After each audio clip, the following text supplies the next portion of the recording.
Hey everybody, and welcome back to Life with Lolo. It is time for our weekly recap of Love After Lockup. Yes, y'all, they are back. It is season 3, episode 35, and it was titled Thrills and Big Deals. Ciao. Before I jump into this recap review, if you are not already subscribed to my channel, please go ahead and hit that subscribe button down there and hit the notification bell to be notified when I drop new videos. And if you end up liking this recap review, go ahead and hit that thumbs up button for me. All right, y'all. So we are back and we have some new contenders, okay? And they just as crazy as the last ones. They crazy, y'all. They crazy. And a couple of them got some real jobs and stuff, making some nice little coin, and they out here acting a plumb fool. Okay, we just gonna jump right on into it, y'all. Let's go with Britney and Ray. Okay, because y'all know with the first episode, I try to have some pictures up there so y'all can see what these people look like. So it should be some pictures somewhere around the screen showing what Britney and Ray look like. So Britney is the girl and the guy Ray is the one in prison. Okay, so she's 33 years old. I don't know if they said how old Ray was, but she's 33 years old. She met him in prison. She out shopping and stuff like that. Child, the first thing she said to the lady who worked at the thing, telling my son, well, my man, he finna get out of prison and I want to have something cute on, you know, and I might not be wearing no panties, you know, something blue and cute and stuff. I'm like, you ain't had to mention that he wasn't in jail, that he just got out of jail. Like, the lady ain't need to know that. Maybe she just needed to know what colors you was looking for or what your size is. But she ain't need to know that your man was finna get out of prison. Like, TMI much. But anyway, she, she's saying she extra bougie, she real fancy and stuff. But when it comes to her men, she like the bad boys or whatever. Hence, why she dating somebody in jail. So, she's saying that she's talked to Ray for about 9 months. Was it 9 months? Yeah, she started talking to him about 9 months ago on Facebook Messenger. So he hit her up real smooth, like, hey, what you doing, shorty? You looking good in these pictures and stuff. And she was like, oh, thank you. You know, I tried. And he was like, well, you know, I'm locked down for a little bit. She was like, locked down? He was like, yeah. But apparently he ain't never say what lockdown meant until they had video chatting. I said, they video chatting in the prison? And I know they do this because it's a whole prison TikTok. You know, my children keep telling me about this prison TikTok. I haven't stumbled upon it yet, but I'm like, what? But anyway, they video chatting, and she said in the background, she saw a brick wall and stuff, and then she saw his outfit, and she was like, wait a minute, you in prison? And he was like, yeah, you know, they had got me for about 4 years on what was it? A drug dealer. He had some drugs that he was intending to sell in his possession or whatever. So 4 years he been locked up as a drug dealer or whatever. So she like, you know, everybody got a pass and stuff like that. She not worried about that. Her friends, 2 friends come and meet her there to shop and stuff. They seem to know that the guy was in jail and stuff, but she hasn't told her mom. And she tells us that her mom, if she don't bring home somebody like a lawyer or anything like that, her mama is not going to approve, because her last boyfriend, and this is understandable because her last boyfriend she was in a relationship for 3 years with, he was real abusive. And she ended up calling the cops on him and he got sent to jail. So her mom said, like, you know, she was traumatized by that and stuff. And her friends was like, well, we was going through it with you, so I understand where your mama coming from. But she like, look, I'm grown. I can do what I want to do. My mama gonna have to get over it. She can't keep telling me 5 years later that she traumatized. Like, I got to move on with my life, and this is who I want to move on with. So her friends was like, oh, okay, girl. She was like, I know she wasn't better for me, but this is it. This is him right here. And they was like, okay. Like, how you gonna tell your mama this? She's still trying to find an outfit, child, because she said she ready to bust it wide open for him as soon as he walk in the door, because she ready for some in-house dick. I said, but is he ready for that one poom, girl? Because okay, because he ain't being all honest. He couldn't tell you from the gate that he was in prison. You had to find out via a video chat. Girl, stop. He already lying to you. Let's move on to Stan and Lisa. Now, Stan, I'ma like Stan. Stan funny to me. He about 80 years old, y'all. He remind me of Hugh Hefner, okay? Is Hugh Hefner's still alive, right? He remind me of Hugh Hefner. And his friends, they just as randy as he is because they... Child, they is funny. I would like these people, okay? Stan and his goddamn dark toupee.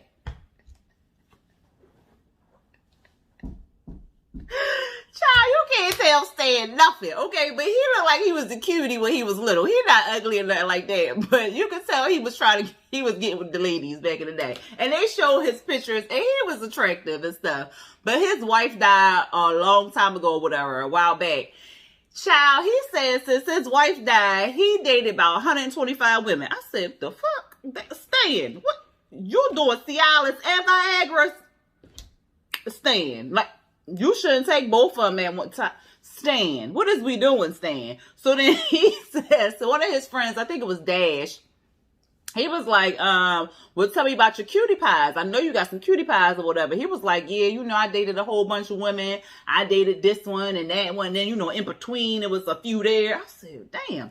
And then he was like, you know, my net worth is about 2.3 million. I said, well, shit, Stan, what's your number? Just in case it don't work out with Lisa, you know, because... I mean, these days, 2.3 million ain't a lot.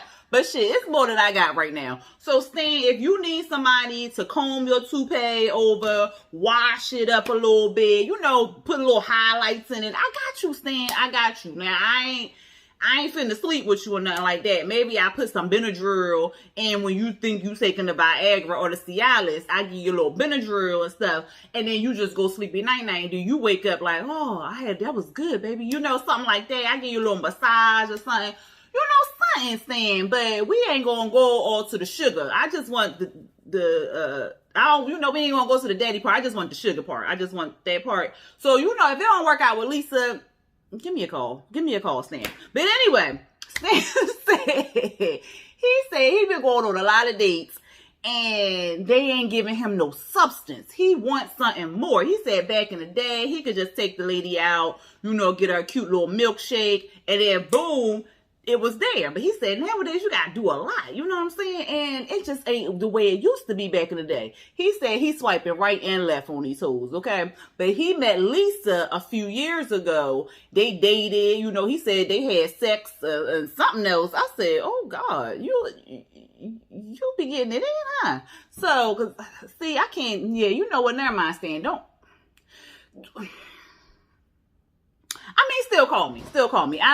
We can work around it. We can work around. Maybe we can get the little dial that what's his face that Dante had. We gonna get on him.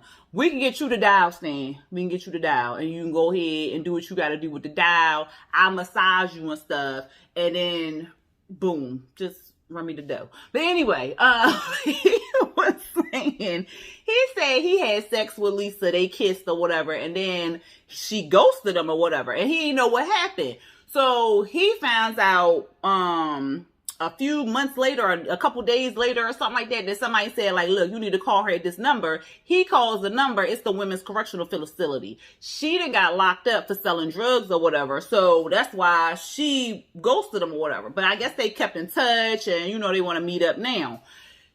In the picture, she looked real cute. He said that he liked dating younger women that's like, well, Lisa about 40, you know, staying out 41. So Lisa 40. And he was saying like every time he'd be dating them other women, their knees hurt, their back hurt, their arms hurt. I said, damn, Stan, you just checked off all the shit I'd be complaining about. But anyway, I mean, you can still call me Stan. So then he was saying like he like them young and frisky because he like to still get it in.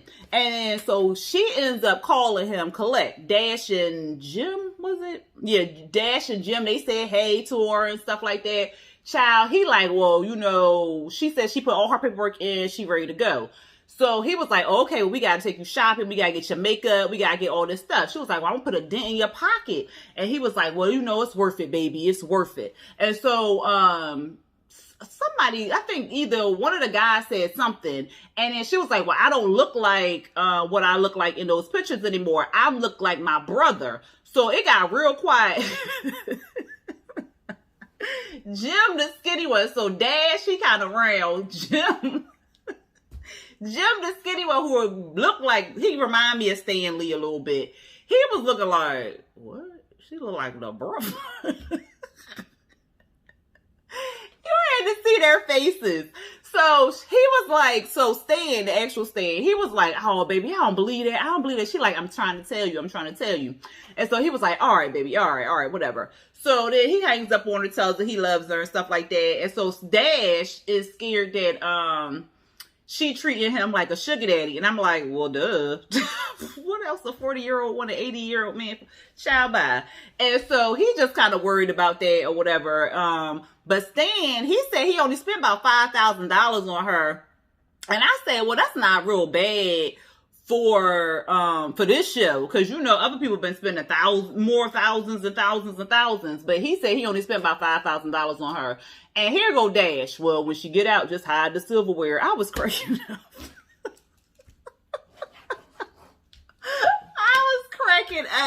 These old men is funny, child. Oh my God. Anyway, let's move on. Oh God, who we moving on to, child? We're gonna move on to this crazy lady, Rachel and Doug. So Rachel, she a little off. Something wrong with Rachel. Something wrong with her. They live in Warren, Michigan. And she 35. I don't know how old the guy was. I don't think they said it on there. But she 4'11". He's 6'5". He been in jail for 11 years. And he been in and out of jail since he was about 17 years old. So for real, he hasn't really lived his adult life outside of jail that long or whatever. So, child, she said she the good girl. She was in the Marine Corps for 4 years. She don't jaywalk. She don't do nothing. But when it comes to her men, she like the bad boys. So two of her friends come over, one guy, one lady or whatever, Don and Kobe, I think their names was. And she said that she don't really want to date no accountant because he ain't gonna know how to flip it and rubber down, oh no, and stuff like that.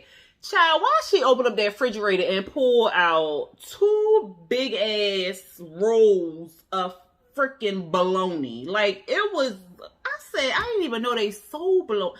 I guess I did, because that's how they sell it in a deli. But, I mean, not sell it in a deli, but you know, have it in a deli.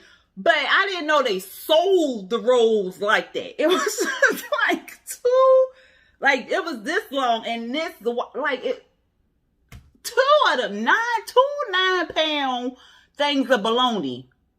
Who eating bologna? Now, you know the man ain't mature. He eating bologna. Sir, what?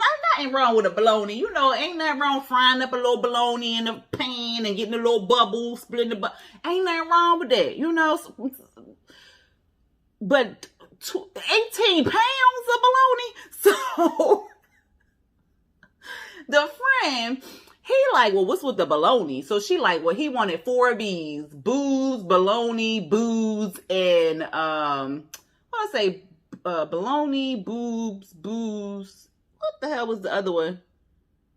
I wrote it down. Oh, and blowjobs, and unlimited blowjobs or whatever. So the guy was like, oh, so he gonna get the bologna first when he get out. She was like, oh, hell no, he gonna get this pussy. I said, well, that start with a B, girl. That don't really start with no P. I mean, that start with a P, not a B, girl. So he gonna get the bologna or the blowjob first. I'm sure he gonna get the bologna and the blowjob at the same time. So he gonna be eating a bologna sandwich while he getting the blowjob. I'm sure that's how it's gonna go. But anyway, she said in their area, it's illegal for her to have a conjugal visit with him because they got married 4 months ago. So that was 10 months into their relationship, they got married. So they are married, but they never had like a conjugal visit or nothing like that because it's illegal in Warren, Michigan to have a conjugal visit. I said, what kind of backwoods shit is that? So she said, but she did give him a few hand jobs, but she don't want to explain how she did it. But she said she did do that. So she knows how big his package is. I was like, oh, okay, girl. So you did a whole, what was that lady name? The crazy one, the crazy black one who had sex in the closet and got pregnant. I can't think of her. Andrea. So she did one of them numbers. Okay. So he has a son, Doug Jr. So she was watching not watching Doug Jr. He lives with her. He's been living with her for like 3 months. And she said off and on for a year, he's been coming to her house for the weekend. But since the quarantine, he's moved in and has been living there for about 3 months. When they first opened up, she opened up the door and asked him, like, you know, how you doing or whatever. He was like, stop asking me. I said, oh, God.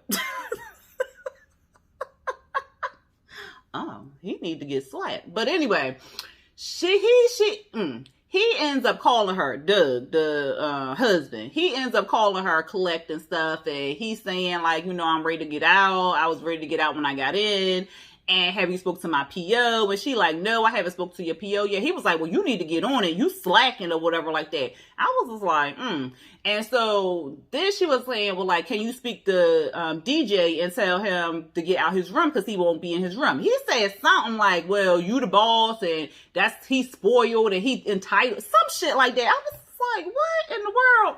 So she said that he likes to be bossy and controlling and she thinks it's cute. No, that's not cute. That's not cute at all. Like, at all. She said it's just him flexing. Because when he get out, it's going to get worse. So you should have nipped that in the bud. So, the friends was just like, And the girlfriend, because I remember it was a boy and a girl. She was just like, he sounds like a 6'5" baby. And, I don't think it's going to work out for them too. So both the friends think that it's a huge mistake. It's about to be a whole big ass shit show and stuff like that. She talking about something she can't live without him and she don't know how she gonna be without him or something like that. Cause this is her third prisoner. So she talking about some third time's the charm. I don't know if she married the other two because she didn't say, but she did say that this is her third prison relationship and she thinks that he's the one and this is her, you know, third time's the charm type thing. And then they had some little scene where they was measuring the mirror and stuff like that. Cause she, like I said, she 4'10" and he's 6'5", and they trying to figure out the face to crotch ratio. I said, what?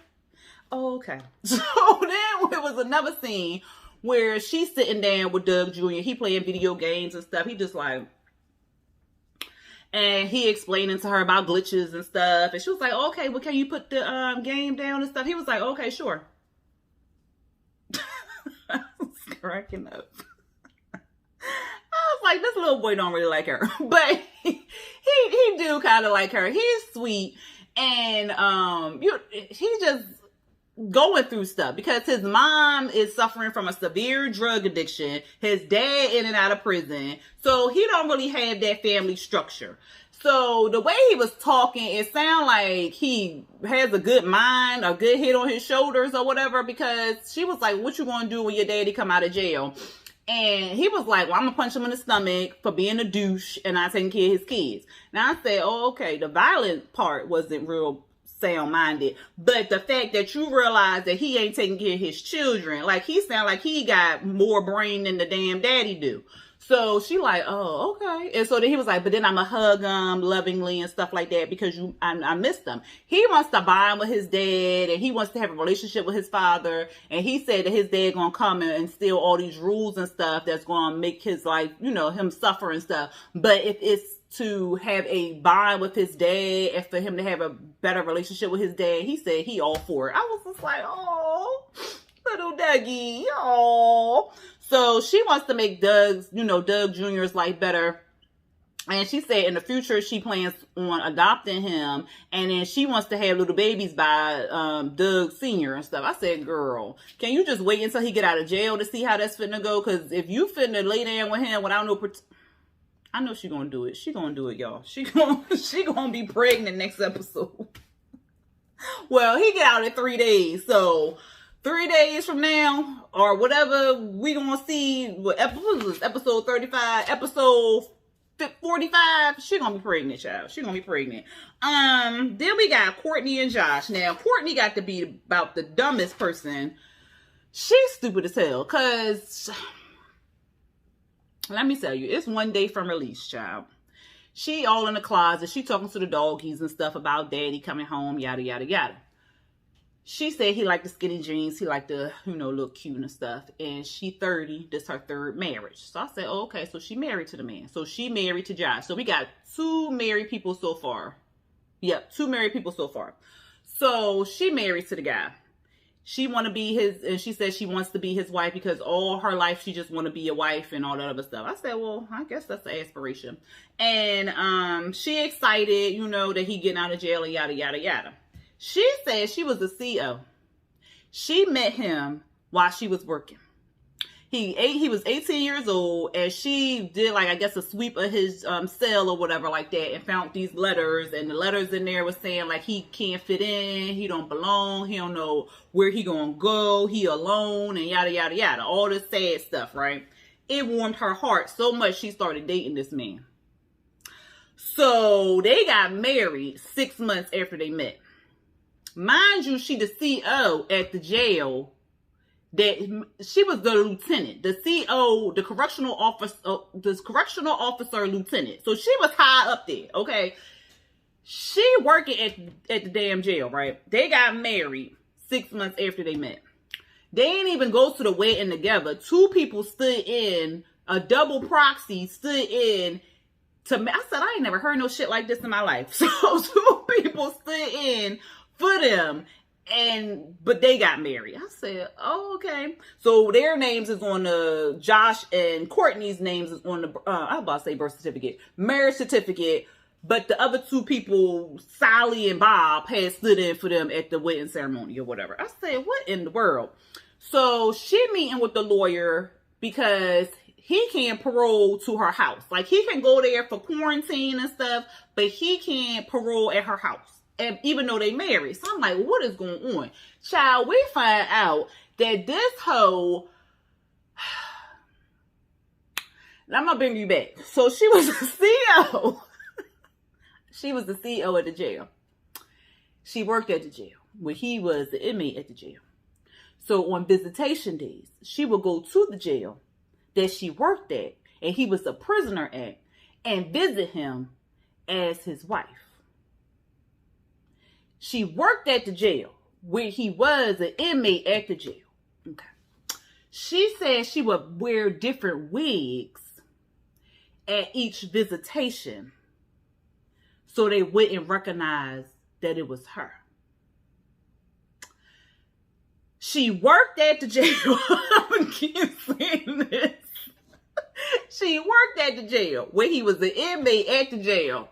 And she thought a different wig would stop the people from recognizing that was her. She said she got away with it for 8 weeks. Bitch, you ain't get away with shit. They was just writing that shit down to see how many times your ass was coming up there. They was taking notes so they could get your ass. She got in trouble, of course, lost her job, went to jail for 60 days, and now she's on probation for 2 years. So now she can't even step foot on a prison. She done lost a good paying job. And I think it was a felony. Wasn't it a felony? I think it was a felony because it was a state law. So now she probably can't get no, when you get a felony, like,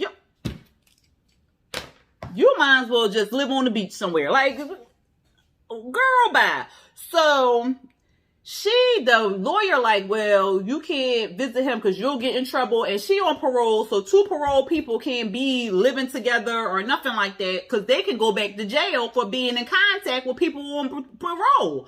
So she can't meet with him, he can't really meet with her, but for some reason he can quarantine with her for a brief moment or whatever.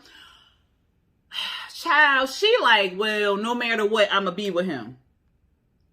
And if they get caught together, they can, well, she said they could be separated for up to 3 years. But you know, if they get caught together, they can go back to jail. This whole stupid. So she on the way to pick up him from the prison. Again, she can't even step foot on the prison because she on parole. So she got a friend in the car so the friend can drive up to the damn prison to pick him up. So they pull over to the side of the road so she can get out and the friend can drive up to the prison to get the damn husband. I said, what kind of ghetto ass bullshit is this?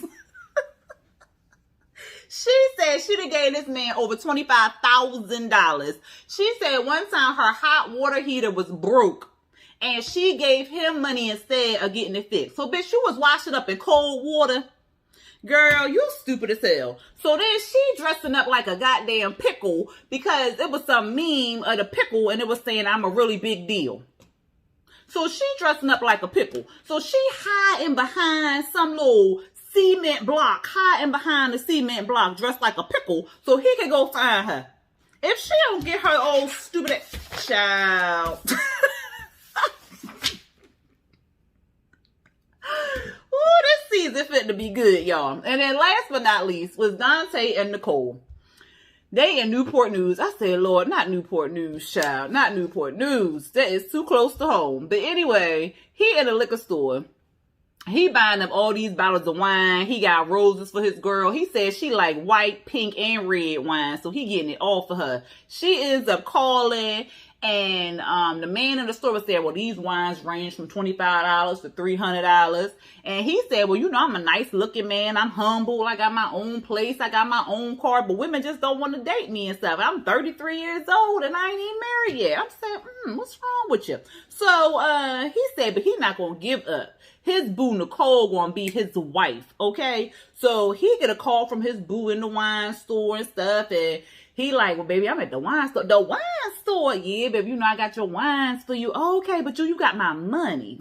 I said, well, damn, bitch, you just cut to the chase. And he said he don't like a materialistic woman, but she asked for some money. I said, oh, okay.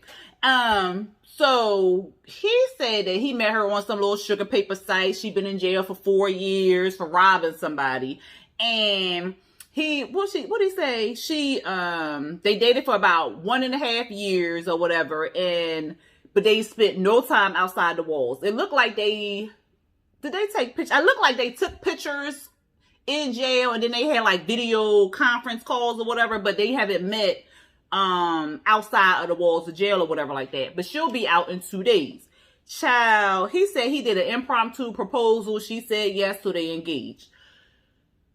Girl, we get to this man's house. He opened up this pillowcase and it got this little sex silicone half body torso about this big, and he said he had to buy it, and he called it Nicole Jr. because he said he got a high sex drive. Child, he said he done stretched out the silicone walls of the doll. But, you know, when he get his hands on Nicole, it's going to be on and popping. Child, why he put that silicone doll in the motherfucking dishwasher with the goddamn dishes? I said, what? I ain't eating at his house. Why he got to come down in the damn dishwasher? Somebody get me. So anyway. Oh, child. He said she ain't never been with no black man before, but he gonna put that whip appeal on her and she ain't never leaving, okay? His friend Derek come over. They've been knowing each other for 27 years. Look, Dante got the starter kit for a woman being released from jail. Okay, he got the iPhone, the AirPods, the Michael Kors watch, the Victoria's Secret pink sweatshirt, the red silk drawers. He got it all laid out on the bed. He even looked like he had some little kinky stuff too. It said something fetish. I don't know what was in there. It was the handcuffs or something. I don't know what was in there, child. But he got it all out on the bed. He is ready for his boo to come home. So Derek like, man, you got all of this out here for it? And then he opens up an envelope, child, and it was $1,000 in the goddamn envelope. I said, Dante, where you live at in Newport News? Since I'm finna come down there and holler at you. Okay, I ain't never been in jail. Well, I was in a holding cell but that's not the point. But so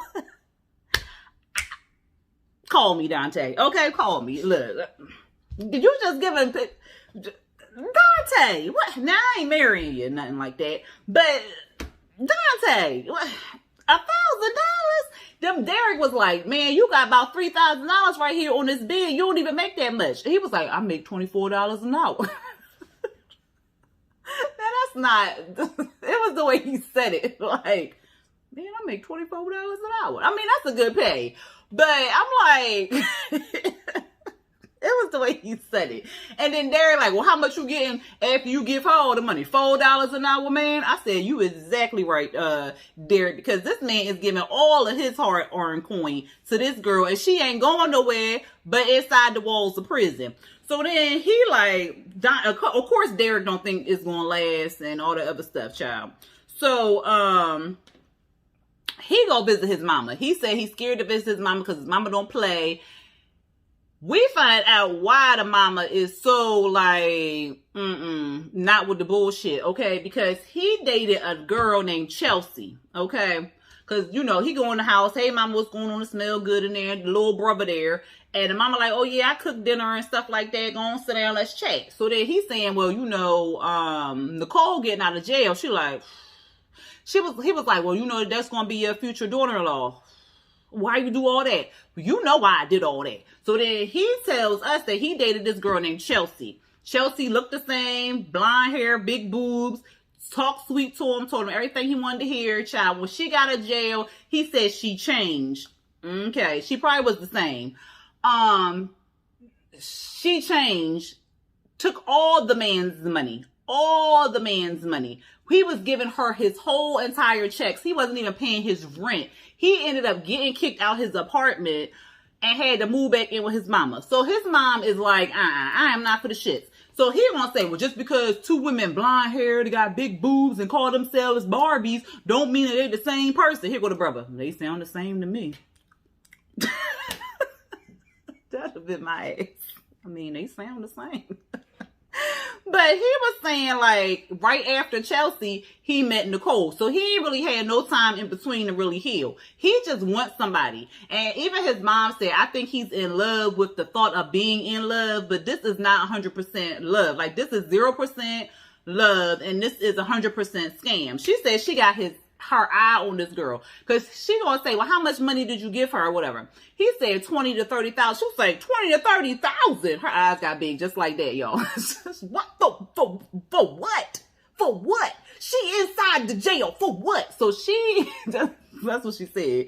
And she like, I am watching her. Just let her know I am watching her. And that's how it kind of went off. Well, it kind of went off with the crazy lady in the pickle costume, but that was pretty much it. Child, I said this season fitting be crazy. This man and gave her $20,000 to $30,000, and what she do with it? If not, he's talking about commissary. Ain't that many goddamn snacks in the world? I mean, come on now. Now I know if they want to use cell phones, people upcharge them like $1,500 or something like that, but no. And it sounded like she was calling him from the prison phone, so she must be on that. Either she on that stuff, or she now if she was smart, she'd be putting that in the bank account. But they usually ain't that smart. But anyway, y'all let me know what y'all thought about the episode down there in them comments. This is going to be a wild ass season, and I am ready for it. I'm so happy they are back. I miss them. So anyway, like I said, y'all put it down in the comments what y'all thought about this episode. If you are not subscribed to my channel, please go ahead and hit that subscribe button along with the notification bell. And if you ended up liking this recap review, please go ahead and hit that thumbs up button for me. All right, y'all. Until next time. Peace.